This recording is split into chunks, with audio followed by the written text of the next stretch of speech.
आज हम पढ़ेंगे क्रॉप प्रोडक्शन के बारे में। पार्ट 1 है ये पैडी।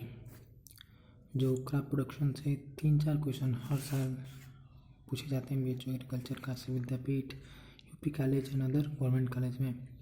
तो पैडी का साइंटिफिक नेम क्या होता है? ओरिजा सटाइवा। ओरिजा सटाइवा होता है और इसका क्रोमोसोम नंबर 2n=24 होता है और ये डायप्लॉइड नेचर का होता है। और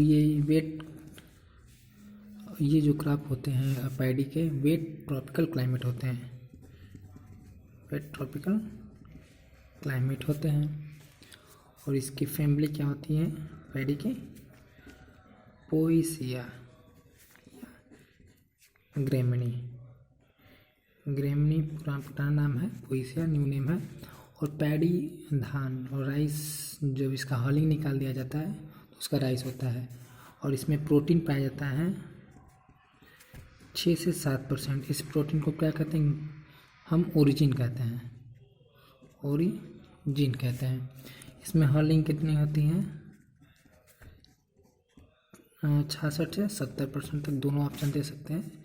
मेनली 70% तक होता है। और इसमें इसके इरिगेशन के लिए हम कितना चाहिए? Deep water 5 centimetre deep water चाहिए। अब हम देखते हैं कि अब इसके एरिया डिस्ट्रीब्यूशन की बात करें। एरिया एंड डिस्ट्रीब्यूशन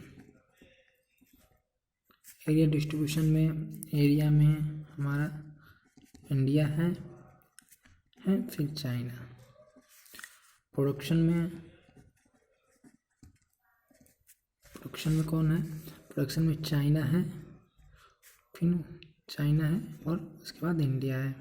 तो एरिया में प्रोडक्शन में हमारा इंडिया है और प्रोडक्शन में चाइना है। और प्रोडक्टिविटी में कितना उत्पादन हो रहा है, कितने हेक्टेयर में, उसकी बात करें तो यूएसए है। अब हम देखते हैं कि ये तो वर्ल्ड में हो गया डिस्ट्रीब्यूशन। अब हम भारत में देखते हैं कि इंडिया में हम देखेंगे कितना है। तो एरिया में हमें पता है कि एरिया में वेस्ट बंगाल है, प्रोडक्शन में भी वेस्ट बंगाल है,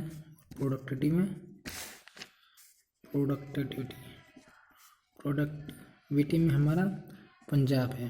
पंजाब कितना है? 34 किलो पर हेक्टेयर। अब इसके ओरिजिन की बात करें हम तो ये ओरिजिन इसका क्या है?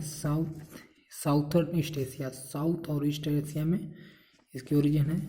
नॉर्मली क्या आ गया इसके ओरिजिन? इंडो बर्मा रीजन मतलब इंडिया का जो नॉर्थ साउथ ईस्ट पार्ट है और बर्मा म्यांमार। अब ये क्या है? सेल्फ पॉलिनेटेड क्रॉप्स है, खुद से पॉलिनेशन करता है। इसके पैडी के फ्रूट टाइप को हम क्या कहते हैं? कार्योपसिस। इसका पैडी का टेस्ट वेट कितना होता है? 25 ग्राम होता है, जिसमें 21 ग्राम क्या होता है? बासमती 21 ग्राम होता है।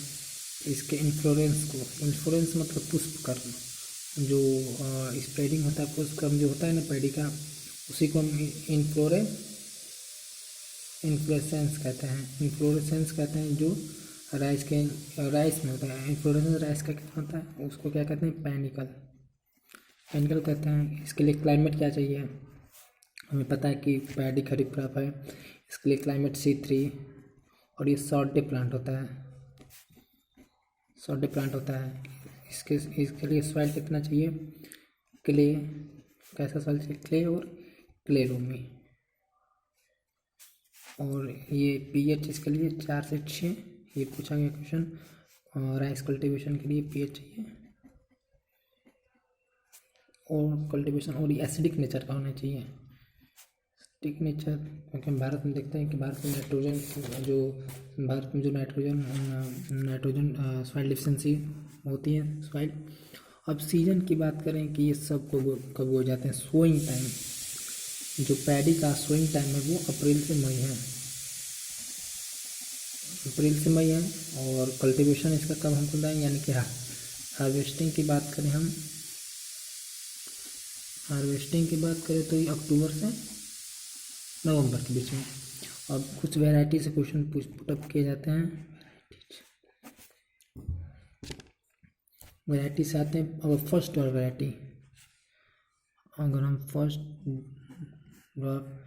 वैरायटी ऑफ राइस के बारे में बात करें तो ये सबसे पहले डेवलप हुआ था ताइवान में, जिसका नाम क्या है, TN1। ये 1964-65 में आया था, जबकि ये इंडिया में इंट्रोड्यूस हुआ था 1964 में, भारत में इंट्रोड्यूस हुआ था। और ये तो पहली वैरायटी होगी। दूसरी वैरायटी क्या है कि फर्स्ट हाई एल्डिंग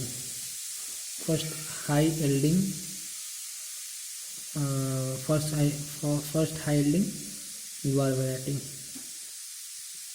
फर्स्ट हाई एल्डिंग ज्वार वैरायटी डेवलप की थी, वो कौन है, IR8। First high एल्डिंग jowar variety of rice IR8 है, जो क्रॉस बिटवीन किसके क्रॉस से बना था। ये क्वेश्चन पुटअप है कि फर्स्ट हाई वैरायटी कौन है, तो IR8 है, जो क्रॉस बिटवीन किसके से, पेटा, ये ICR का क्वेश्चन है, पेटा DGUJN। थर्ड की बात करें तो फर्स्ट इंडियन जो हाई एल्डिंग अर्लीस्ट वैरायटी है semi dwarf. First Indian semi dwarf कौन है, हमारा वो जया इन 1968। और कौन दिया था, ये कौन खोज किया था, डॉक्टर शास्त्री। तो द वैरायटी ऑफ पहली बात करें तो जो वर्ल्ड के ताइवान में खोज की थी TN1 है 1964-1965 में, और भारत में मैक्सिको द्वारा 1964 में द वैरायटी 1964 में इंडिया में आया था। फर्स्ट हाइब्रिड वैरायटी IR8 है, cross between PETA DGUJN। Indian high एल्डिंग